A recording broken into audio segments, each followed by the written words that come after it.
Mais pourquoi tu fais ça? Tu devrais pas porter si lourd.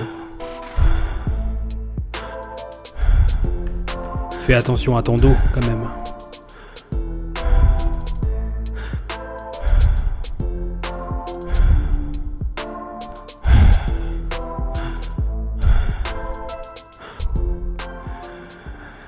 En mars 2019, j'ai commencé à fréquenter les salles de sport pour me sentir mieux dans mon corps. Perdre la dizaine de kilos que j'avais en trop, me muscler un petit peu. Bref, comme beaucoup de gens, j'ai commencé pour ma santé et aussi un peu pour l'esthétique. Et puis je me suis pris au jeu. J'ai aimé les shoots d'endorphine après une bonne séance, la satisfaction de sentir que j'avais bien travaillé et le plaisir de découvrir que j'étais vachement plus fort que ce que je pensais en pratiquant des exercices comme les squats ou le soulevé de terre qui permettent de soulever des charges assez lourdes. Même sans avoir d'objectif compétitif, j'ai pris plaisir à progresser, à améliorer mes performances régulièrement, progressivement. Mais quand on commence à porter des charges de 70, 80, 100 kg, on peut commencer à se poser la question, est-ce que ce que je fais, c'est pas mauvais pour mon dos? Parce que quand on écoute les médecins à la télé, notre entourage familial ou même la sécurité sociale, le message principal qu'on a, c'est quand même qu'il faut protéger son dos. Et s'il faut le protéger, ça sous-entend quand même que notre dos il est fragile, qu'il ne peut pas supporter certains efforts ou certaines positions au risque d'avoir des lésions irréversibles. Et là, si vous pratiquez la musculation ou le crossfit, vous sentez peut-être qu'il y a quelque chose qui colle pas. Dans ces sports, le principe de base, c'est qu'on expose notre corps à des contraintes pour qu'il s'adapte. On porte plus lourd pour devenir plus fort. On s'entraîne plus longtemps, plus intensément pour devenir plus endurant. Ce qui était difficile devient facile. Mais alors, pourquoi ce qui fonctionnerait pour un bras, pour une cuisse, ne fonctionnerait pas pour le dos? Concrètement, en portant lourd, est-ce que je renforce mon dos ou est-ce que je le fragilise? Si comme moi, votre objectif c'est d'être en forme à 80 ans avec un dos en bonne santé, est-ce que vous pouvez vous permettre de porter des charges ou est-ce qu'au contraire, vous devez éviter? Dans cette vidéo, on va répondre à cette question. On va voir ce qu'on peut apprendre de dizaines d'études sur le sujet, ainsi que des histoires d'une retraitée américaine et d'une star déchue du culturisme.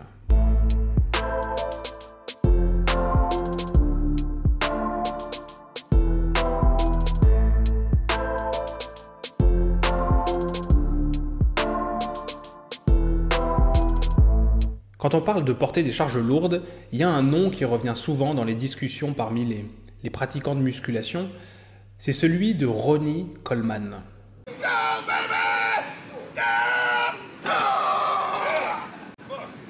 Ronnie Coleman, c'était une légende du culturisme du début des années 2000. Il a marqué sa profession au point d'être le sujet d'un film Netflix en 2018. Il a remporté 26 victoires auprès de la Fédération internationale de fitness et de bodybuilding. Il a été sacré 8 fois Mister Olympia. C'est un titre qui est considéré comme la plus haute distinction possible dans le culturisme professionnel. En plus d'avoir un physique très imposant, 130 kg de muscles secs pour 1m80, Ronnie Coleman, il est connu pour sa façon de s'entraîner qui est un peu inhabituelle pour un bodybuilder. En portant lourd, très lourd. Il faut savoir que pour faire du bodybuilding, il n'est pas nécessaire de porter des charges très lourdes. Évidemment, on va porter des charges qui semblent lourdes à la majorité des gens, mais on peut tout à fait se muscler et faire de l'hypertrophie musculaire en portant des charges qui sont, disons, plus modérées. Mais Ronnie Coleman, il avait une expérience en tant que powerlifter. Le powerlifting, c'est une discipline qui va se focaliser surtout sur le développement de la force, avant le fait d'avoir des muscles qui sont volumineux. Et Ronnie Coleman, il faisait des entraînements avec des charges démentielles. Des haltères de 90 kg dans chaque main, des squats à plus de 360 kg, ce qui correspond quasiment au record de ce que faisaient les powerlifters de son époque.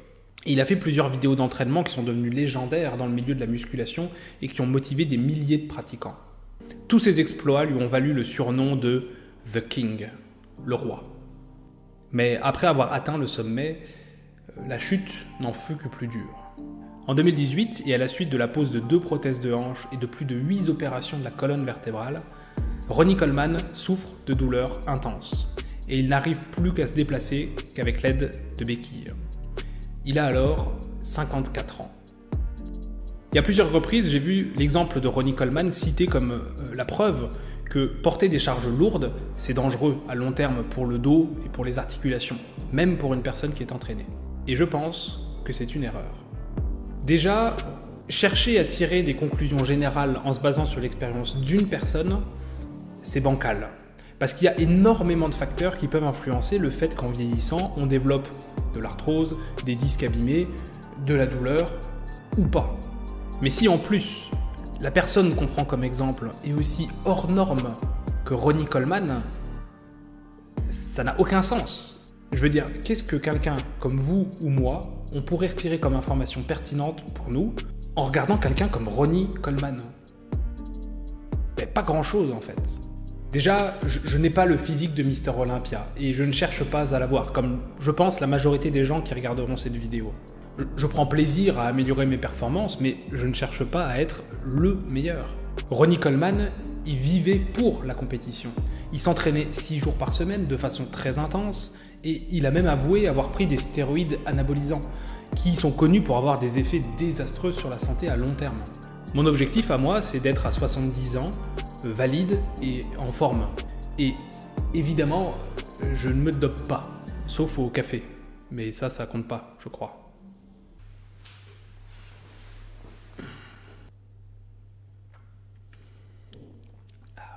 Bref, prendre Ronnie Coleman en exemple pour dire que porter des charges lourdes c'est mauvais ou que certains exercices doivent être évités, c'est à mon avis un très gros raccourci. En fait, ce qu'il faudrait pour voir si porter des charges lourdes c'est mauvais pour le dos, c'est prendre des gens normaux qui portent des charges lourdes, que ce soit au travail ou dans leur sport, et de les comparer à d'autres personnes normales qui sont similaires en tout point, mais qui, elles, ne portent pas des charges lourdes au travail ou dans leur sport. Et alors, on verrait comment évoluent ces deux groupes de personnes. Et bien, devinez quoi? Ça a été fait plein de fois, dans des études scientifiques. Quand on tape dans Google « Porter lourd est-il mauvais pour le dos ?», on trouve beaucoup de résultats qui ont deux points communs. Tout d'abord, ils ne sont pas très rassurants. On nous dit de ne porter pas plus de 15 ou 25 kg dans le meilleur des cas, ou alors on nous met des schémas bien flippants avant de nous vendre des ceintures lombaires comme solution miracle. C'est pratique. Et deuxième point, ils ne sont pas sourcés, c'est-à-dire qu'on ne sait pas d'où vient l'information. Souvent, les personnes qui donnent ces conseils sont des professionnels, médecins, kinés ou coachs sportifs, et ils ont l'air d'être de bonne foi. Donc pourquoi douter? Le problème, c'est qu'on a souvent des informations qui sont contradictoires, et donc c'est compliqué de s'y retrouver. Et même un professionnel de bonne foi peut tout à fait donner des informations qui ne sont plus vraiment d'actualité. S'ils disent qu'on lui a enseigné dans ses cours il y a 30 ans, qui avait été enseigné à l'enseignant lui-même il y a 30 ans, si les cours n'ont pas été mis à jour, et ça arrive, eh ben, on se retrouve avec une information qui est totalement périmée. C'est pour ça que j'aime bien savoir d'où vient l'information quand une personne nous conseille de faire ci ou nous interdit de faire quelque chose. Si ça vient d'une étude scientifique, ça permet à mon sens d'avoir un peu plus confiance. Parce que c'est le fruit d'un travail méticuleux sur des centaines voire des milliers de personnes et qui a été analysé et vérifié par des spécialistes. Les études sur le sujet du port de charges lourdes, on les trouve surtout en anglais, qui est la langue internationale de la recherche. Il y a quelques blogs anglophones qui citent leurs sources. Merci les gars, c'est cool. Et sinon, il faut chercher sur des moteurs de recherche spécialisés comme PubMed, qui est une sorte de Google des études scientifiques, mais en vachement plus compliqué à prendre en main. Donc je vous détaille pas la démarche parce que c'est méga chiant, et on va voir tout de suite les résultats. Tout d'abord, il faut savoir de quoi on parle quand on dit que quelque chose est mauvais. Mauvais pourquoi? Est-ce qu'on parle d'une usure prématurée, d'arthrose, de disques abîmés, ou est-ce qu'on parle de douleur? Parce qu'en fait, on s'est rendu compte ces dernières années que ces deux éléments, l'usure et la douleur, sont deux choses différentes qui ne sont pas forcément liées entre elles. Il y a une étude parue en 2015, publiée par un auteur dont j'ai renoncé à essayer de prononcer le nom, qui a analysé les IRM lombaires de plus de 3000 personnes âgées de 20 à 80 ans. Et dans cette étude, on s'est rendu compte de deux choses assez intéressantes. La première chose dont on s'est rendu compte, c'est que beaucoup de signes radiologiques ou des signes d'usure à l'imagerie sont en fait présents beaucoup plus jeunes que ce qu'on pensait à une époque. Et avoir à 30 ans des signes de dégénérescence discale, le terme fait un peu peur, mais en réalité ça représente juste des choses normales, Eh bien, le fait d'avoir des signes d'usure au niveau des disques quand on a 30 ans, c'est assez fréquent. Globalement, ça a tendance à augmenter avec l'âge et à 60 ans, avoir des signes comme ça, c'est juste considéré comme normal. Et le deuxième truc qui était vraiment étonnant, c'est qu'en fait, toutes les personnes qui avaient ces signes n'avaient pas mal. Alors, c'était un critère d'inclusion de l'étude, c'est-à-dire qu'ils n'ont pris dans l'étude que des gens qui n'avaient pas mal, pour voir justement à quoi ressemblaient les imageries de gens qui n'avaient pas mal. Et donc, après s'être rendu compte qu'en fait, on a déjà des signes d'usure relativement jeunes et qu'ils ont tendance à augmenter, eh ben, on se rend compte que ces signes, ils étaient présents malgré le fait que les gens n'avaient pas mal. Donc, par exemple, à 60 ans, 88% des personnes de l'étude avaient des signes de dégénérescence discale sans avoir de douleur. Cette étude et plein d'autres par la suite, elles nous ont montré que les signes d'usure que l'on peut voir à l'imagerie, c'est vrai au niveau lombaire et c'est vrai à d'autres endroits, d'autres articulations, ne sont en fait que très peu liés, voire parfois pas du tout liés, au fait qu'il y ait de la douleur ou qu'il n'y en ait pas. Et on retrouve sensiblement les mêmes signes d'imagerie chez les personnes douloureuses et les personnes qui ne sont pas douloureuses. Donc, dans la suite de la vidéo, on va voir les effets qu'ont le fait de porter des charges lourdes sur, d'une part, l'usure et d'autre part, sur les douleurs, les deux n'étant pas forcément liés. Avant même de parler de sports comme la musculation ou le crossfit où on est amené à porter des charges assez lourdes, on peut déjà se poser la question de ce qui se passe chez des gens qui ont un métier qui est physique. Un métier où on pousse, où on tire, où on tourne, où on soulève. Alors, on est d'accord, il est possible d'avoir un métier physique et d'avoir une douleur au dos qui apparaît lorsqu'on travaille. On est d'accord. Tout comme il est possible d'avoir un métier sédentaire où on travaille sur un bureau et où on a des douleurs qui apparaissent. La question c'est, est-ce que le fait d'avoir un métier où on porte des charges lourdes augmente les risques d'avoir mal au dos? Et les études qui ont été menées sur le sujet, elles montrent que le lien entre port de charges lourdes au travail et douleur, il n'est pas si clair que ça. Quand on veut faire de la prévention, on se rend compte que réduire les charges que portent les gens, que ce soit grâce à des appareils qui aident à porter ou que ce soit par des conseils d'ergonomie, globalement, ça ne marche pas. Par contre, ce qui semble plus fonctionner, c'est l'organisation du travail. Diminuer le nombre d'heures travaillées sur la journée, accorder des pauses, peut-être plus fréquemment, ou bien faire des exercices de renforcement musculaire.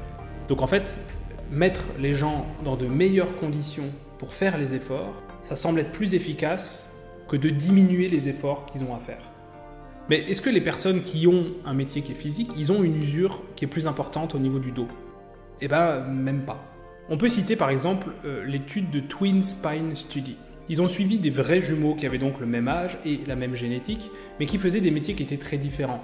L'un avait un métier physique, maçon, bûcheron, et l'autre avait un métier qui était beaucoup plus sédentaire, un travail de bureau. Et quand on compare les IRM des deux frères, ou des deux sœurs, c'était très difficile de faire la différence en termes d'usure, de savoir lequel avait un métier qui était plus physique que l'autre. Cette étude, elle a permis d'évaluer en fait quelle était la part de l'usure qui était liée à la génétique, à l'âge et aux contraintes physiques. Et globalement, les contraintes physiques, elles ne jouent que pour environ 5% de l'usure. C'est pas grand-chose. Et il faut rappeler que le résultat final, l'usure qui est visible à l'imagerie, nous dira en fait pas grand-chose sur le fait que la personne ressente des douleurs ou pas. Parlons maintenant des athlètes, des crossfitters, des powerlifters et autres barjots qui portent des charges abusément lourdes. La première chose qu'on peut dire, et qui est plutôt contre-intuitive, c'est que ces sports sont en fait relativement peu risqués en termes de blessures. Surtout lorsqu'on est dans une pratique qui est non compétitive. Au bout de 1000 heures de pratique, un powerlifter se sera blessé en moyenne 4 fois moins qu'un coureur à pied et 10 fois moins qu'un footballeur. Les sports dangereux ne sont pas forcément ceux qu'on pense. Alors quand on regarde la littérature scientifique, on voit que porter lourd a un effet à court terme sur les disques intervertébraux, en les déshydratant un petit peu et donc en réduisant un petit peu leur hauteur. Mais ça, c'est à court terme. À long terme, mettre des contraintes régulières sur les disques, sur la colonne, donc sur les disques, ça semble avoir des effets qui sont plutôt positifs sur les processus de régénération des tissus au sein du disque. Surtout si on fait des choses à haute intensité, mais en laissant suffisamment de temps de repos entre deux sessions. En comparaison, ce qui semble accélérer l'usure des disques, c'est plutôt l'inactivité. D'après une étude qui est parue en 2020 dans Spine, une revue scientifique prestigieuse qui parle de la colonne. Cette étude, elle met un lien plutôt évident entre la sédentarité et une usure prématurée des disques intervertébraux. Pour revenir sur les ports de charge très lourdes, j'ai trouvé une étude qui est assez ancienne mais que j'ai trouvée assez intéressante, qui analysait les contraintes, les forces que subissait la colonne vertébrale de powerlifters entraînés. Et leur conclusion, c'est que, à force de s'entraîner, les tissus s'étaient adaptés. Les os et les disques intervertébraux s'étaient adaptés pour être capables de supporter des charges vraiment très très importantes. Ça se mesure en newtons, mais on est en termes de kilogrammes sur plusieurs centaines, voire même plusieurs milliers de kilos. Ça permet de venir nuancer un petit peu les messages qu'on nous donne où on nous dit qu'au-delà de 25 kilos, on risque de se faire mal. Pour les personnes qui ont déjà mal au dos, on s'est rendu compte que certains exercices comme le soulevé de terre, où on va porter des charges relativement lourdes, ça peut avoir un intérêt pour réduire l'intensité des douleurs. Alors toutes les personnes ne réagissent pas de la même manière à ces exercices, d'où l'intérêt d'être capable d'adapter les exercices en fonction de la personne, mais il faut savoir que c'est des choses qui peuvent être utilisées dans certains cas. Et de manière générale, faire du renforcement musculaire à haute intensité, ça semble avoir tendance à réduire les douleurs de dos. Et pratiquer régulièrement une activité physique à haute intensité, quelle qu'elle soit, ça permettrait de mieux récupérer quand on a une lombalgie. Même des sportifs qui pratiquent une autre activité, ils peuvent avoir un intérêt à travailler en portant des charges lourdes. Il y a par exemple une étude parue en 2020 qui analysait des athlètes de football américain et de volleyball. Et ils ont montré que ceux qui étaient capables de faire des squats avec 2,2 fois leur poids de corps, ils étaient beaucoup moins susceptibles de se blesser au niveau des jambes au cours de la saison à venir par rapport à ceux qui n'avaient pas suffisamment de force pour faire ces exercices-là. Ok. Pour l'instant, on peut se dire que ces données, elles sont pertinentes à court terme. On voit que ces athlètes, ils s'entraînent, leur corps s'adapte, comme Ronnie Coleman à l'époque, mais qu'est-ce que ça va donner plus tard? Qu'est-ce que ça donnera sur le long terme? Et globalement, comment est-ce qu'on vieillit en portant des charges lourdes? Et c'est là que c'est intéressant de parler d'une maladie qui est assez peu connue du grand public, alors que ça a une implication majeure dans la santé de nos seniors. Cette maladie, elle touche plus de la moitié des personnes de plus de 80 ans. Elle augmente les risques d'invalidité et de déclin cognitif. Elle diminue la qualité de vie et l'espérance de vie. Mais on peut la prévenir assez facilement. On va parler de sarcopénie. Bon, on va pas se voiler la face. Il est normal de décliner arrivé à un certain âge. Et physiquement, ça peut commencer un peu plus tôt que ce qu'on pense. Dès l'âge de 40 ans, on commence à perdre chaque année un petit peu de notre force et un petit peu de nos muscles si on ne les entretient pas. C'est ce qu'on appelle la sarcopénie.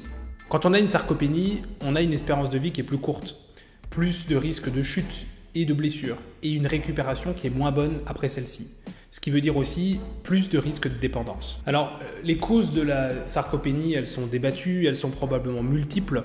Un déclin neurologique, des changements hormonaux, une inflammation chronique, des comportements sédentaires, maladies chroniques ou mauvaise nutrition. Nos muscles, ils représentent près de 50% de notre masse corporelle. Ils nous aident à contrôler nos niveaux de glucose, de sucre dans le sang, et l'utilisation du glucose comme carburant. Donc plus de muscles, c'est moins de risque de diabète de type 2. La perte de masse musculaire, ça contribue au développement de fatigue, une perte de fonction, voire à une invalidité, à des risques de chute, voire de mort. Ouais. Bonne ambiance. La bonne nouvelle, c'est qu'on peut prévenir la sarcopénie, voire inverser son processus, en faisant de l'activité physique et notamment, vous l'aurez deviné, du renforcement musculaire. Et c'est pour ça que les recommandations internationales d'activité physique pour les personnes âgées, elles recommandent maintenant, en plus d'une activité aérobie vigoureuse, donc du cardio, en plus de ça, ils proposent 2 séances de renforcement musculaire par semaine. C'est rigolo parce que, en général, le discours de certains professionnels de santé, c'est plutôt « à votre âge, vous devriez éviter telle activité ou telle activité ». Comme si, passé 50 ans, tout ce que notre corps était capable de supporter, c'était l'aquagym, le vélo ou la gymnastique douce. Alors, ce sont des sports qui sont très bien, mais ce que je veux dire, c'est que avoir une activité qui parfois est plus intense et qui nous permet de soulever des charges, ça semble avoir un réel intérêt pour la santé. Si on résume les effets du renforcement musculaire chez les personnes âgées, moins de déclin cognitif, donc la mémoire, etc. Moins de chutes, moins de fractures parce que les os sont plus solides. une meilleure autonomie, marcher plus facilement, porter plus facilement ses courses, moins d'inflammation systémique, moins de symptômes dépressifs, une meilleure qualité de vie et une réduction de la mortalité, toutes causes confondues. Pathologie cardiovasculaire, cancer, etc. En gros, plus t'es fort, moins t'es mort. Donc, faire du renforcement musculaire, travailler sa force et donc porter des trucs, c'est pas seulement sans danger si c'est fait de manière progressive, c'est même carrément bien pour bien vieillir. Et ce qui est top, c'est qu'en fait il n'est jamais trop tard pour s'y mettre. Et c'est ce que nous apprend l'histoire d'une femme ordinaire, Shirley Webb. I didn't start out exercising until I was 76 years old, and the weights came easy for me. They started on my granddaughter first, and then I was so excited about that, my trainer looked at me and said, I'm starting on you next. Comme beaucoup de gens, à 76 ans, Shirley Webb, elle était un petit peu handicapée par sa forme physique. Si elle se retrouvait par terre, elle ne pouvait pas se relever sans l'aide d'une chaise. Monter les escaliers lui était compliqué, à moins de s'aider avec les deux mains sur la rambarde. Et puis, motivée par son fils, elle s'est mise à faire un petit peu d'activité physique. Ils sont allés à la salle de sport, elle a fait un petit peu de renforcement musculaire, et elle a fini par y prendre plaisir. Elle s'est fait accompagner d'un coach, et 6 ans plus tard, à 82 ans, Shirley Webb soulève 120 kg au soulevé de terre. Elle a été plusieurs fois championne du monde de sa catégorie en powerlifting. Et devinez quoi? Monter les escaliers, c'est plus un problème pour elle. Et en fait, moi je trouve que c'est surtout ça le plus important. Moi quand je me projette à 80 ans, je cherche pas forcément à avoir des médailles, mais le fait de pouvoir être autonome, de pouvoir monter les escaliers comme je le souhaite, pouvoir aller me promener, porter mes arrière-petits-enfants, c'est ça qui est important pour moi. Bref, être autonome, en forme et dans le meilleur état de santé possible. Et soulever des charges, parfois lourdes, apparemment, ça peut m'y aider. Et donc, vous aussi. Moi, je retire 2 leçons de l'histoire de Shirley Webb, qui pour le coup sont assez raccords avec les données de la science dont on a parlé plus haut. La première chose, c'est qu'il n'est jamais trop tard pour s'y mettre, à condition de commencer tranquillement. Travaillez votre force, portez des trucs, faites-vous accompagner par un professionnel s'il le faut, ça vous aidera à être en meilleure santé et à avoir une meilleure qualité de vie. La deuxième leçon, c'est qu'à mon avis, on sous-estime beaucoup ce que notre corps est capable de faire quand on vieillit. Mon intuition, c'est que si on voit si peu de personnes de 80 ans ou plus pratiquer des sports comme ça ou porter des charges lourdes, c'est pas parce qu'il faudrait un physique ou une génétique exceptionnelle pour y arriver. À mon avis, c'est parce qu'on est abreuvé depuis des décennies par des messages hyper anxiogènes qui nous disent qu'il faut protéger notre dos, que notre dos est fragile et qu'il faut surtout pas porter. Et forcément, notre corps s'adapte à ce qu'on lui demande de faire. Si vous l'habituez à porter, il va s'adapter. Si vous l'habituez à ne rien faire, il va s'adapter aussi à ça. Et il va perdre. Moins on en fait, moins on est capable d'en faire. Moi, ce que j'essaie de retenir, c'est que mon dos, le solliciter, c'est le renforcer. M'en servir, c'est l'entretenir. Personnellement, je trouve ça plutôt inspirant de se dire qu'il est possible d'être en forme comme ces personnes-là à 80 ans. Et surtout, de se dire qu'en prenant des bonnes habitudes alimentaires et sportives, il est possible, comme Shirley Webb, d'être en meilleure forme à 82 ans qu'à 76. Si vous pratiquez des sports comme la musculation, le crossfit ou d'autres sports qui vous permettent de développer votre force et que vous voulez connaître tous les autres bienfaits pour la santé qu'ont ces sports, parce que je ne les ai pas tous cités là, eh bien, j'ai écrit un petit guide qui va lister ces bienfaits ainsi que à quoi doit ressembler un programme pour qu'on puisse bénéficier de ces bienfaits. Le tout est évidemment basé sur des études scientifiques et vous pouvez le télécharger gratuitement. J'ai mis un lien dans la description juste en dessous. Alors, avec cette vidéo, j'espère contribuer à mon petit niveau à redorer un petit peu l'image de ces sports qui ont souvent mauvaise réputation, les sports où on soulève des charges lourdes. Non, c'est pas mauvais pour votre dos et ça pourrait peut-être même vous faire du bien et vous aider à être en meilleure santé. Et si vous partagez mon point de vue, vous pouvez m'aider un petit peu en mettant un petit pouce bleu sous cette vidéo. Ça aidera YouTube à la référencer et à la proposer à d'autres personnes. Encore mieux, vous pouvez vous-même la partager à des gens qui seraient intéressés par ce sujet-là, ou bien parce qu'ils portent des trucs lourds, ou bien parce qu'ils s'inquiètent pour vous, parce que vous portez des trucs lourds. Les plus malins d'entre vous ont peut-être remarqué que je n'ai pas abordé le sujet de la technique avec laquelle on doit porter. C'est-à-dire le fait de se tenir d'une telle manière, de plier les genoux, etc. La raison, elle est simple, c'est qu'en regardant les études scientifiques sur ce sujet-là, je me suis rendu compte que les résultats, ils nécessitaient une vidéo à part entière. Parce que là aussi, c'est un peu plus compliqué que ce qu'on nous dit souvent.